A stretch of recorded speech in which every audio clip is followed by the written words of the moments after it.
Good morning students and welcome to you in my class.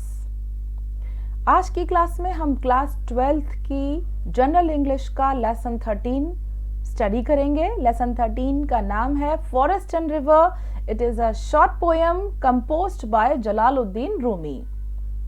ये एक छोटी सी कविता है जिसको जलालुद्दीन रूमी ने कंपोज किया है।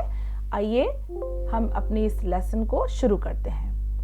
पहले हम जानते हैं कि पोएम किसके बारे में है। The dialogue between the forest and the river makes the passerby a man doubt the nature of existence. What are those doubts? जैसे कि पता चलता है ये पोएम डायलॉग फॉर्म में है। बातचीत हो रही है किसके बीच? फॉरेस्ट और रिवर के बीच। जलालुद्दीन रूमी यहाँ फॉरेस्ट और रिवर की आपस की चर्चा को कविता के माध्यम से आप कक्षा 12 के बच्चों के लिए प्रस्तुत कर रहे हैं और इस डायलॉग कन्वर्सेशन को सुनकर वहां से गुजर रहे एक पासर बाय, एक राहगीर को डाउट होता है उसके एग्जिस्टेंस, उसके अस्तित्व की प्रवृत्ति के ऊपर। व्हाट आर दीज डाउट्स, और वो डाउट्स क्या हैं उनके बारे में हम पोएम में पढ़ेंगे। You can see this picture, ये चित्र आप देख सकते हैं। In this picture you can see the river is flowing, नदियां बह रही है, और फॉरेस्ट इज स्टैंडिंग स्टिल, और जो जंगल है, वन है, उसके जो वृक्ष हैं वो थमे हुए हैं, स्टिल हैं। आइए पोएम को शुरू करते हैं। First I will recite the poem. पहले मैं कविता का उच्चारण करूंगी, कविता पाठ करूंगी। Listen it carefully and then try to recite it your own. मेरे बाद आप भी इसको पढ़ने का अभ्यास करेंगे। I wish I were like you, said the forest to the roaring river, always traveling, always sightseeing, rushing towards the pure domain of the sea, the kingdom of water, water. Forest यहाँ पर नदी से कह रहा है। I, you can see the poem is beginning with the first person. Kavita first person I से शुरू हो रही है और यहाँ पर I यानी मैं कौन है? यहाँ पर first stanza में I is used for forest. नदी जंगल के लिए यूज हुआ है। आई विश यानी फॉरेस्ट विश करता है, इच्छा करता है कि आई वर यू, कि मैं तुम जैसी होती, तुम होती। और तुम कौन है यहाँ? Who is you? You is river. To the roaring river यानी forest is talking to river. जंगल नदी से बात करते हुए कहता है कि काश, मैं इच्छा करता हूं कि काश मैं तुम जैसा होता। Always travelling, always sight seeing, क्यों होता? और उसकी प्रशंसा करता है और बताता है क्योंकि तुम हमेशा ट्रैवल करती रहती हो, यात्रा करती रहती हो, गतिमान रहती हो, और इस गतिमान होने समय तुम साइट सीइंग करती रहती हो, अपनी चारों ओर के दृश्यों का नजारा लेती रहती हो। तो तुम कितनी अच्छी हो, कितनी भाग्यवान हो कि तुम्हें ट्रैवल करने का अवसर मिला और तुम्हें इन दृश्यों का नजारा लेने का अवसर मिला। पर मैं ऐसा नहीं हूं। आई विश, मैं इच्छा करता हूं कि आई वर यू, कि काश मैं तुम्हारे जैसा होता।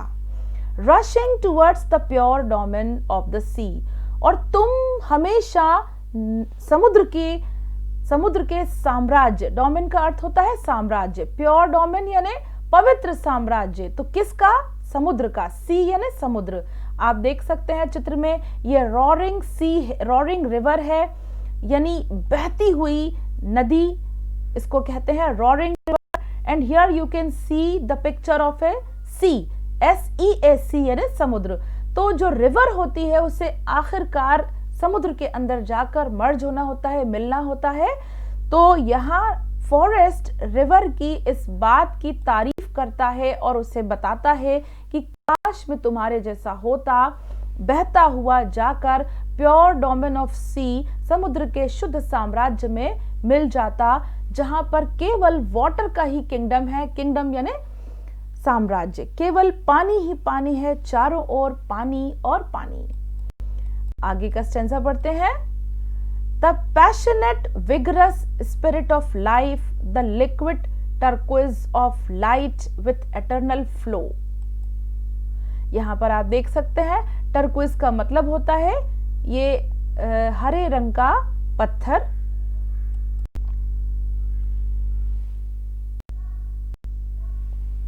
The passionate vigorous spirit of life, passionate vigorous spirit, spirit कहते हैं आत्मा को और विग्रस कहते हैं प्रबल, और आवेगपूर्ण यानी गतिमान, आवेगपूर्ण विग्रस स्पिरिट ऑफ लाइफ, जो आत्मा है जीवन की वो विग्रस है, विग्रस यानी प्रबल है। एंड द लिक्विड टर्क्विज, और लिक्विड टर्क्विज, टर्क्विज का मतलब होता है हरित नील मणि, हरे रंग की मणि।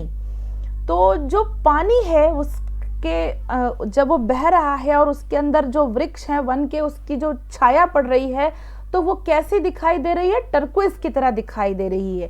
टर्क्विज किसको कहते हैं, हरित नील मणि को, of light with eternal flow, eternal flow यानी नदिया के बहाव के साथ साथ लिक्विड, लिक्विड कहते हैं तरल, तरल टर्क्विज यानी पानी के ऊपर जब पेड़ों की परछाई पड़ रही है तो मानो ऐसा दिखता हो जैसे हरित नील मणि प्रतीत हो रही है, ऐसा दृश्य नजर आता है तुम्हारे अंदर। बट व्हाट एम आई, लेकिन उसके विपरीत फॉरेस्ट अपने बारे में अपने आप से शिकायत करते हुए कहता है कि मैं क्या हूं, what am I, only a captive chained to the earth, in silence I grow old, in silence I wither and die, and before long nothing will remain of me but a handful of ashes। Forest आगे कहता है मैं तो केवल एक captive हूं, captive का मतलब होता है एक ही स्थान पर जकड़े रहना। आप देख सकते हैं यहाँ फॉरेस्ट का एक पिक्चर आपको दिखाई दे रहा है, and there is no movement in these trees, इन पेड़ों में कोई हलचल नहीं है, ये एक ही स्थान पर खड़े हुए दिखाई दे रहे हैं। तो फॉरेस्ट यही शिकायत कह रहा है कि change to the earth, in silence I grow old, in silence I wither and die, मैं शांति में खड़ा हूं और एक दिन में खड़े खड़े विदर हो जाऊंगा, बिखर जाऊंगा, सूख जाऊंगा और मेरी मृत्यु हो जाएगी और कुछ भी नहीं बचेगा, केवल एक हाथ भर के राख बचेगी मेरे अंदर, सब कुछ समाप्त हो जाएगा। Nothing will remain of me but a handful of ashes, यानी एक मुट्ठी भर के राख मेरे अंदर बचेगी। O forest half asleep half awake, अब यहाँ फॉरेस्ट की सवाल का जवाब नदी देती है और नदी फॉरेस्ट से कहती है, O forest half asleep half awake, cried the river, I wish I were you, enjoy a seclusion of living emerald and illuminated by moonlight nights, being a mirror reflecting the beauties of spring, your destiny a new life every year।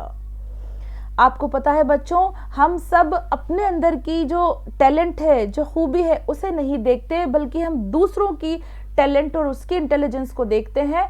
अपने आप को हम बहुत नीचा और तुच्छ समझते हैं। ये पोएम उसी पर आधारित है। हमें इस पोएम को पढ़कर सीख लेना है कि जो कुछ ईश्वर ने हमें दिया है, हमें उसमें सेटिस्फाई और संतुष्ट होना चाहिए, ना कि हमें दूसरों के जैसा बनने की कोशिश करना चाहिए। हमें अपनी कमियों को दूर करने की कोशिश करना चाहिए और अपनी क्वालिटीज को पहचानना चाहिए, उनको ही हमें निखारना चाहिए। तो अब यहाँ फॉरेस्ट से नदिया शिकायत करती है और कहती है, O forest half asleep half awake, तुम कैसे हो, आधे सोए हुए और आधे जागे हुए। अस्लीप यानी सोया हुआ और अवेक यानी जागा हुआ। क्राइड द रिवर, चिल्लाकर नदिया कहती है, आई विश आई वर यू, मैं इच्छा करती हूं कि मैं तुम्हारे जैसी होती। एंजॉइंग अ सेक्लूजन, और इस एकांत को, जिस एकांत में तुम जीते हो, सेक्लूजन मतलब एकांत, उसको मैं एंजॉय करती, उसका मैं आनंद लेती। ऑफ लिविंग एमरेल्ड, और एमरेल्ड का मतलब होता है पन्ना, एक मरकत मणि जो कि प्रकाशित होता है, पन्ना पत्थर। तो यहाँ पर देखिए, you can see this stone, आप इस स्टोन को देख सकते हैं, इससे तुलना की गई है, इससे उसको कंपेयर किया गया है। Of living emerald, living emerald यानी जीवित पन्ने की तरह। And illuminated by moonlight nights, और इल्यूमिनेट होता है प्रकाशित होना। मूनलाइट नाइट्स यानी मूनलाइट कहते हैं चांद के प्रकाश को, चंद्रमा की रोशनी को। मैं चंद्रमा के प्रकाश में इल्यूमिनेट होती, प्रज्वलित होती। काश कि मैं तुम्हारे जैसी होती। Being a mirror reflecting the beauties of spring, और मिरर के समान, मिरर कहते हैं दर्पण को, दर्पण के समान मैं स्प्रिंग कहते हैं बसंत ऋतु को, तो बसंत की सुंदरता को मैं रिफ्लेक्ट करती, उसको दिखाती। Your destiny and new life every year. यहाँ पोएट जलालुद्दीन रूमी कहते हैं कि तुम्हारे भाग्य में तो प्रति वर्ष एक नया जीवन लिखा है। आपको पता है बच्चों की बसंत ऋतु में पत्ते जो है वो नए आते हैं और कलियां होती हैं, फूल खिल जाते हैं, चारों ओर बहुत ही सुंदर जैसे वातावरण दिखाई देता है। आप देख सकते हैं स्प्रिंग सीजन का ये फोटो, जिसमें पेड़ों और पौधों के ऊपर रंग बिरंगे फूल जो है वो दिखाई देते हैं। तो इसको पोएट जलालुद्दीन रूमी ने कहा है कि फॉरेस्ट जो है वो एवरी ईयर न्यू लाइफ को एंजॉय करता है, प्रतिवर्ष इसमें एक नया जीवन आता है। मेरे अंदर ऐसा नहीं होता, काश मैं नदी तुम फॉरेस्ट जैसी होती। माई लाइफ, मेरा जीवन, running away from my self all time, running running running in bewilderment. And what is my gain of all this meaningless journey? Never having a moment of calm and rest. शिकायत करते हुए river बताती है, मेरा जीवन क्या है, पूरे समय भागते रहना, मैं अपने आप से भागती हूँ भागती हूँ भागती हूँ। bewilderment का मतलब होता है घबराहट में, कभी इधर तो कभी उधर, एक क्षण का भी मुझे चैन नहीं है। And what is my gain, और इस रनिंग से, इस भागने से मुझे क्या हासिल हुआ।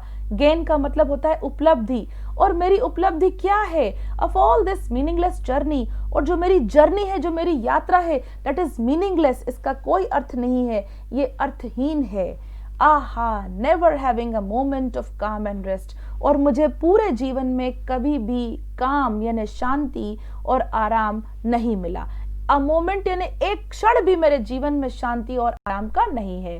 No one can ever know what the other feels, who does care to ask, और कोई भी कभी नहीं जानता कि व्हाट द अदर फील्स, दूसरे लोग क्या महसूस करते हैं। Who does care to ask, और कभी किसी ने क्या पूछने की कभी परवाह की है। अबाउट अ पासर बाय, कि राहगीर जो वहां से गुजर रहे हैं, यानी जो कि मनुष्य हैं, वो क्या सोचते हैं रिवर और फॉरेस्ट के बारे में। इफ ही रियली एग्जिस्टेड और was only a shadow, really existed, exist करना यानी अस्तित्व में आना, वास्तव में उसका क्या अस्तित्व है, या वे केवल एक शेडो है, शेडो यानी परछाई। Now a passer by aimlessly walking in the shade comes to ask himself. अब इस कॉन्वर्सेशन को, इस डायलॉग कन्वर्सेशन को, जो कि रिवर और फॉरेस्ट के बीच में हो रही है, वहां से गुजरने वाला एक पासर बाय, एक राहगीर जो है वो सुन रहा है, और वो aimlessly walking in the shade, aimlessly यानी उसका कोई एम नहीं है वहां से गुजरने का, कम्स टू आस्क हिमसेल्फ, और अब वो अपने आप से पूछता है, हु एम आई, मैं क्या हूँ। एम आई अ रिवर, क्या मैं एक नदी हूँ, और एम आई अ फॉरेस्ट, या मैं एक जंगल हूँ, और बोथ, या फिर मैं दोनों ही हूँ, यानी मेरे अंदर क्या इन दोनों की ही क्वालिटीज हैं। River and forest, river and forest, नदी या जंगल, नदी या जंगल।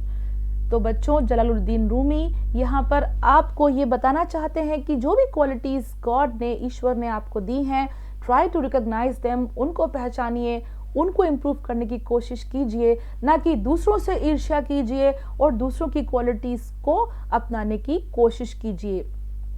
आपको अपने आप को पहचानना है, दूसरों से ईर्ष्या नहीं करना है। हम हमेशा अपने आप को बहुत नीचा सोचते हैं कि मुझे ये नहीं आता, मुझे वो नहीं आता, लेकिन ऐसा नहीं है।